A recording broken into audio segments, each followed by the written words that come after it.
Hello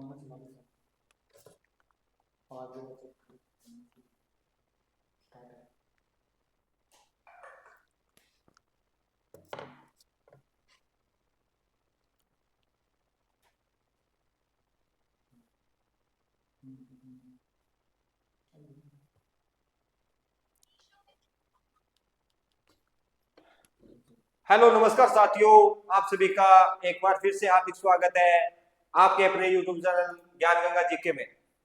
तो जी हाँ दोस्तों, आज हम बात करने वाले हैं कि जो फोर्थ ग्रेड में पदों की बढ़ोतरी होगी या नहीं होगी, इस पे चर्चा रहेगी। तो सभी से भाई एक बार वीडियो तथा ऑडियो चेक कर ले भाई।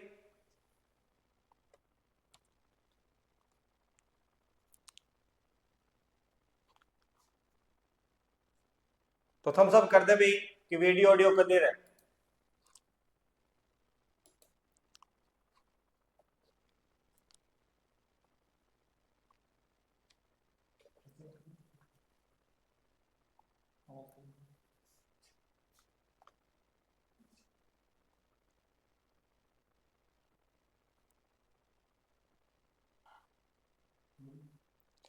हेलो। हाँ तो दोस्तों, बात कर रहे हैं हम कि जो फोर्थ ग्रेड में पदों में वृद्धि कितनी हुई है, तो इस पे आज पूरी चर्चा की जाएगी। और पदों में वृद्धि के साथ कट ऑफ पे क्या फर असर रहेगा, उसके बारे में भी चर्चा की जाएगी। और इसका रिजल्ट डेट जारी कर दिया गया है, तो उस पर भी चर्चा करेंगे कि इसका रिजल्ट कब तक जारी हो जाएगा।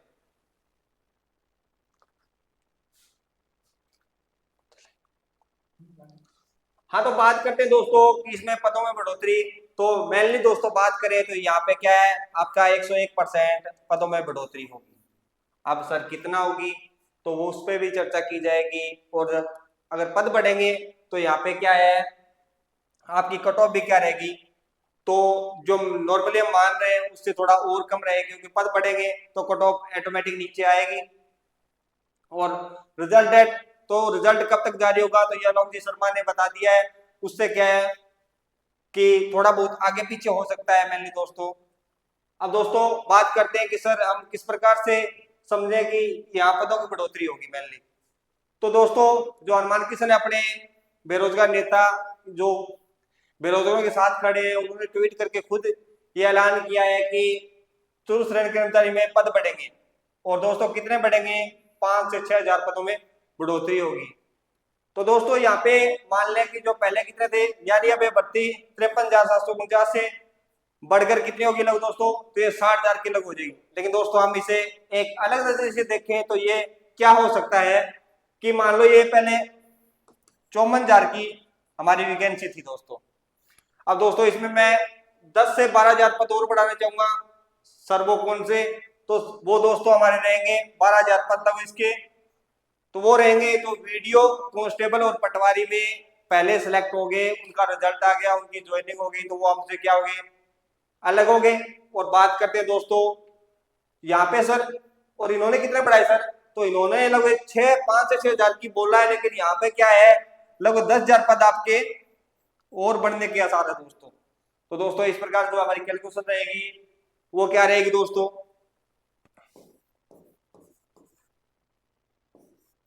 लगभग 75-76 हजार के अकॉर्डिंग हमारे पद यहाँ पे सर्जित हो जाएंगे दोस्तों। अब सर इनसे क्या इफेक्ट पड़ेगा, तो जो बच्चे ये मान रहे थे कि पहले जनरल के लिए जो कैटेगरी थी वहां पे क्या 2-3 नंबरों का और फायदा होगा, तो जो बच्चे यहाँ पे डर रहे थे, सामंजस्य के अंदर पैदा थे, तो उनको भी बेरोजगारी से निजात पाने का मौका यहाँ पे बन सकता है। ठीक है, तो थोड़ा सा बात कर लेते हैं कि सर यहाँ पे कट ऑफ में कितना चेंज रहेगा।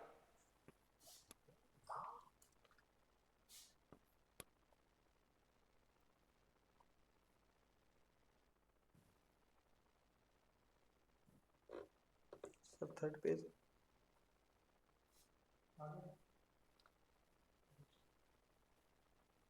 तो दोस्तों बात कर लेते हैं कि यहाँ पे क्या क्राइटेरिया रहेगा, कितने क्वेश्चन आपके सही हो तो आपका सिलेक्शन श्योर सा माना जाए भी, इसके इर्द गिर्द यहाँ पे क्या है आपका सिलेक्शन होगा। तो दोस्तों मेनली बात कर लेते हैं हम जनरल की। तो जनरल में यह क्या दोस्तों, मेल और फीमेल के लिए अलग अलग कैटेगरी रहेगा। तो यहाँ पे जिस मैं जनरल के अंदर बात करते हैं तो 76 से 80 क्वेश्चन जिनके सेफ रहे, काट पीट के बच रहे हैं, तो यहाँ पे सिलेक्शन की दौड़ में शामिल है भाई। और फीमेल की बात कर लें दोस्तों तो ये वो रहेंगे 71 से 74 के बीच में, ठीक है।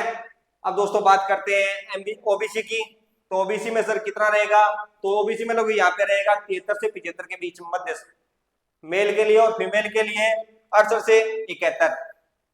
अब दोस्तों बात करते हैं ईडब्ल्यूएस की, तो यहाँ पे आपको थोड़ा सा ध्यान रखना है कि ईडब्ल्यूएस की मेरिट और नीचे जा सकती है भाई। अब नीचे जाने का रीजन क्या है कि ईडब्ल्यूएस के बच्चे कम है भाई, बच्चे कम है, पद बढ़ेंगे, पद बढ़ेंगे तो भाई ऑटोमेटिक मेरिट नीचे जाएगी। तो यहाँ पे जो है बच्चे आ रहे हैं उनको और भी ज्यादा चांस अभी सिलेक्शन के। अब देखो ईडब्ल्यूएस की मेनली तो हम माने तो 68 से 70 रह सकती है मेल के अंदर, फीमेल के अंदर 64 से 66 रहेगी। एसटी की बात करते हैं तो एसटी में क्या है, मेल के लिए 64 से 67 तथा फीमेल के लिए 61 से 63 रहने वाली हुई। और बात करते हैं एमबीसी की आगे, एमबीसी के अंदर क्या रहने वाली है, तो एमबीसी के अंदर आपकी यहाँ 68 से 71 मेल की, और फीमेल की यहाँ क्या रहेगी 63 से 65 रहने वाली है। और दोस्तों बात कर लेते हैं आगे हम एससी कैटेगरी की, तो एससी कैटेगरी में क्या रहने वाली है, तो दोस्तों यहाँ पे एससी में 64 से 67। लोग ये मानो कि यहाँ पे जो 65 या 66 के अकॉर्डिंग बच्चा आ रहा है वो सेफ एंड सेफली माना जाएगा, ठीक है। और एक दो क्वेश्चन ऊपर नीचे हो सकते हैं, लेकिन मेन चीज यहाँ पे हम क्राइटेरिया मान सकते हैं कि यहाँ पे हम सेफ एंड भाई दुविधा के अंदर नहीं रह सकते। और फीमेल की माने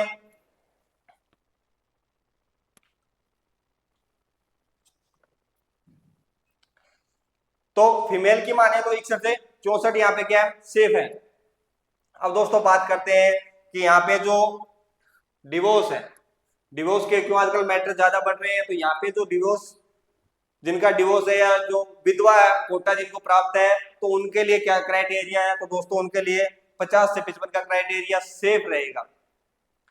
क्या पता वो 45 भी आ जाए, क्योंकि यहाँ पे पद बढ़ेंगे तो यहाँ पे भी क्राइटेरिया बढ़ेगा। अब सर आपने ये चीज बता दी, अब पद नए कहां से आएंगे, तो मुन्ना यहाँ पे आने का रीजन ये है कि सरकार ने जो सभी जिले हैं तो उनमें जो चतुर्थ श्रेणी के कर्मचारी हैं उनमें जो पद खाली हैं और पहले जो लगे हुए हैं उनकी क्या कर रहे हैं डीपीसी कर रहे हैं, प्रमोशन करेंगे तो वहां पद खाली होंगे। तो सरकार ने सभी विभागों को मंजूरी दे दी है कि वहां पे जितने पद खाली हैं उन सब का रिकॉर्ड हमें सरकार के पास आए, और रिजल्ट से पहले आ गया तो यहाँ पे लोग 10 से 12,000 पद बढ़ने वाले हैं। तो आपके कितने मार्क बन रहे हैं आप कमेंट करके बता सकते हैं। और भी कोई आपकी परेशानी किसी प्रकार की हो तो आप हमसे पूछ सकते हैं कि सर इसमें किस प्रकार से क्या होगा।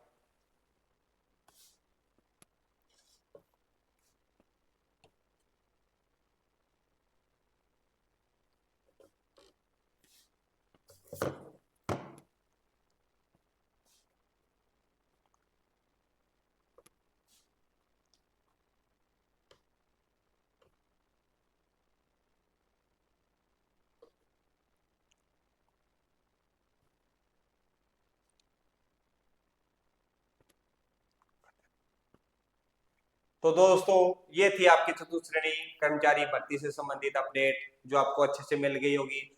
इसके बाद भी अगर कोई आपका डाउट रहता है तो आप हमें कमेंट बॉक्स में कमेंट जरूर करें ताकि आपकी समस्या है उसका समाधान अच्छे से किया जा सके।